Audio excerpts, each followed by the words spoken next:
Okay, welcome everyone. We are in the third part of our series, the final stage, and it's developing a pro forma balance sheet. So this is the third of a three-part series. Number one was income statement, second one was cash flow, and now we're finishing it off with balance sheet. So thank you, Jeanette and Geraldine, for joining. If you have any questions throughout the process, feel free to ask away, and let's take it from here. Alrighty, so a few things that we're going to be covering today. We're going to introduce the balance sheet, dive into property, plant, equipment, business loan balances, looking at a check sum of balance, and the classic calculation, which is assets equals liabilities plus equity. Here we are. So this is a good old balance sheet. Some of the main things you want to look at here. So is we have 3 years here. So this is at the end of each year. What else? In the first webinar and in the second, we developed a fictional business. The business was in property services. So really the process is you need to create an income statement or a profit loss sheet, same thing, just different names, a cash flow sheet. And then once you have that, you're able to build the balance sheet. So a lot of the things that we're going to be inputting here is going to be based on the results of the income statement and cash flow. The main things that you need to know in a balance sheet is essentially this whole top part is the assets of the business. So accounts receivable.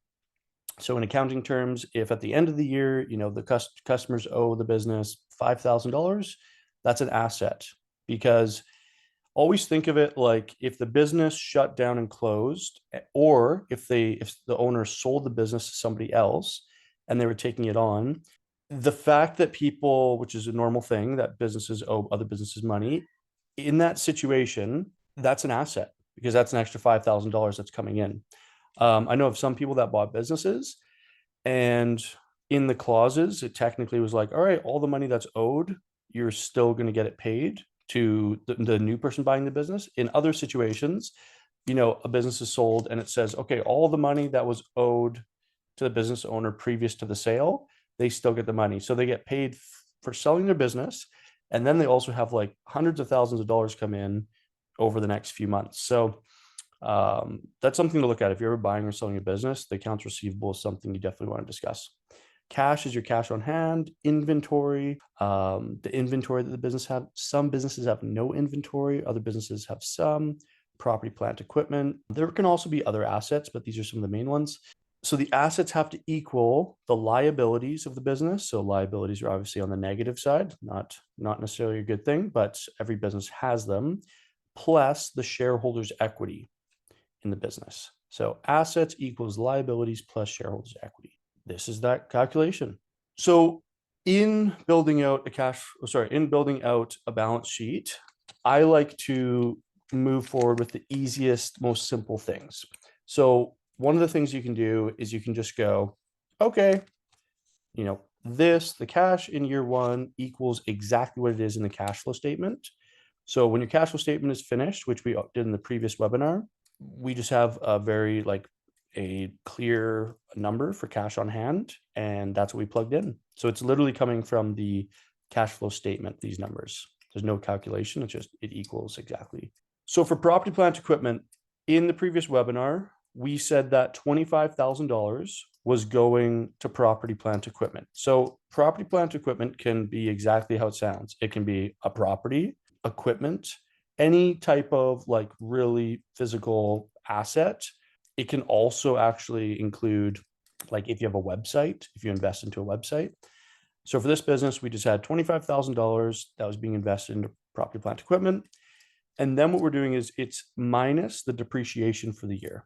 So because this is at the end of the year, we're saying, okay, this equipment was purchased, then it was depreciated over a year. So it was really actually depreciated over about 5 years in this case.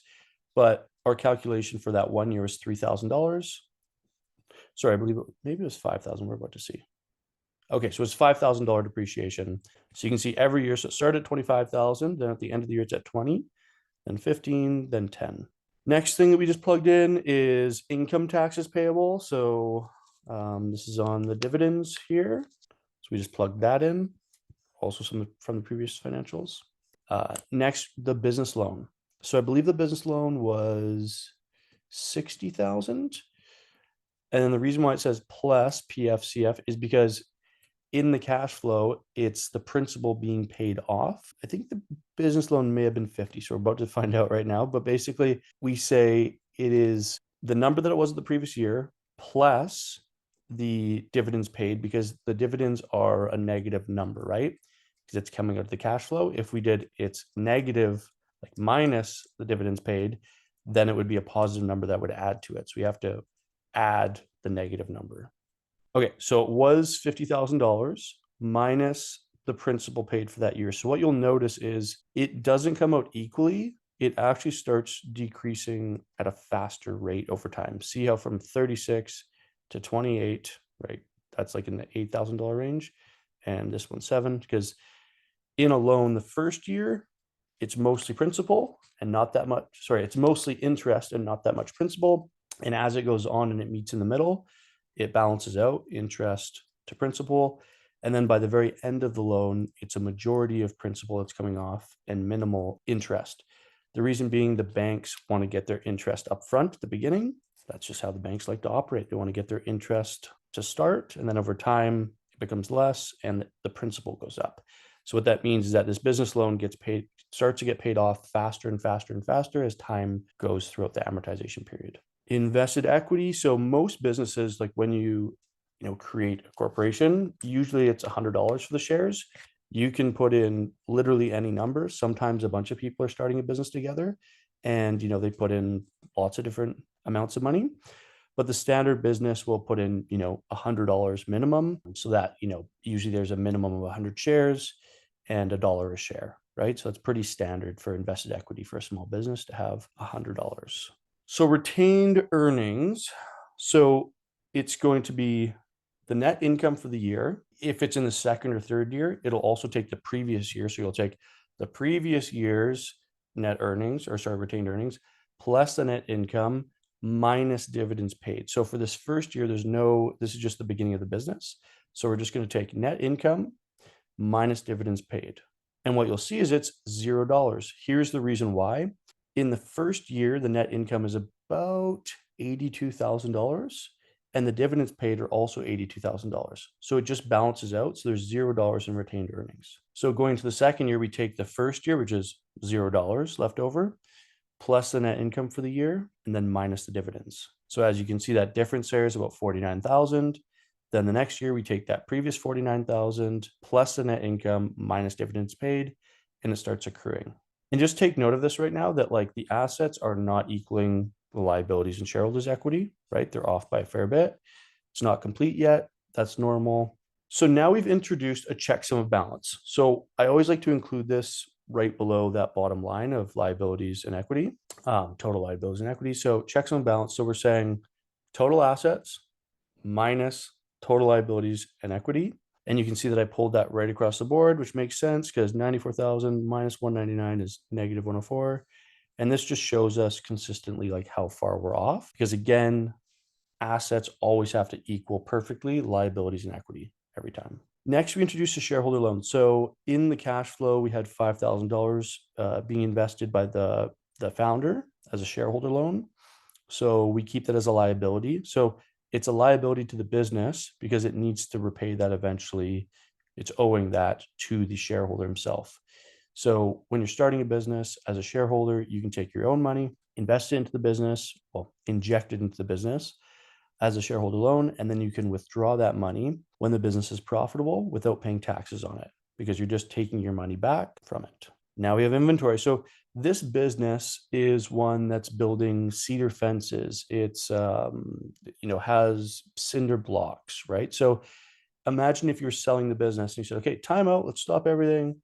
What is being purchased? Well, a part of that sale would be X amount in cedar fence, X amount in cinder blocks, maybe at their yard. So that's where the inventory comes in. It's the actual materials that they're using to sell their product/service. That's included right here. It is just a bit of an arbitrary number. So when you go into balancing it, there are going to be some spots where you just have to come up with, the closest estimation. Accounts payable. Okay. On the liability side, so we've taken, I believe it was like the last month approximately of the year, and we've said, okay, this is a likely amount of accounts payable to different vendors, to different operating expenses. We've included that. Accounts receivable, we have it up here. As the business grows, of course, it's normal to expect, that the business is going to have an increasing amount of accounts receivable. So that grows substantially over time. And it's time for balance sheet review, right? So main things is the checks on balance, like everything is balancing out right now. You can just even visually look at it, make sure that it's all working. If you're working in a spreadsheet, it's really important to be actually clicking around, double clicking things, making sure that everything is equaling everything properly. Sometimes with people, they might think that it's set up properly, but if you actually double click it and check, maybe it's only including, this number when it should be including all three of these. So it's always important if you're actually in a sheet to be clicking around and making sure that everything is, all the formulas are aligned. But yeah, for the most part, everything is balanced out, and it's important to ask yourself if everything's realistic, to ask yourself, are there any other items that we should include here? And that's really the value for business owners in being able to, create their own projections and go through that process. It makes you think naturally about, is there anything else in our business that we need to remember? It makes you a little bit more well versed when you're actually in the field. So for this business owner, having a property services company, by going through this process, it would certainly, make them understand the importance of proper inventory management, of, paying down debt each year, of, do I want to pay back the shareholder loan in the first year or two, or do I want to, take it out in year 4? So yeah, there's a lot of value in going through the financial projections process. And yeah, this is just, we've removed the checks on balance. We know it's all equaling, and this is a balanced balance sheet. It's complete. Any questions, anyone? Okay, awesome. Thank you, everyone. If you have any questions, please feel free to reach out. This whole series was recorded in 2024, the beginning of the year. And yeah, we'll be having many more webinars throughout the year and beyond. So feel free to reach out if you have any questions or comments. And we're always here to help in supporting your business in developing financial projections. So thank you for watching, and we'll talk with you all soon.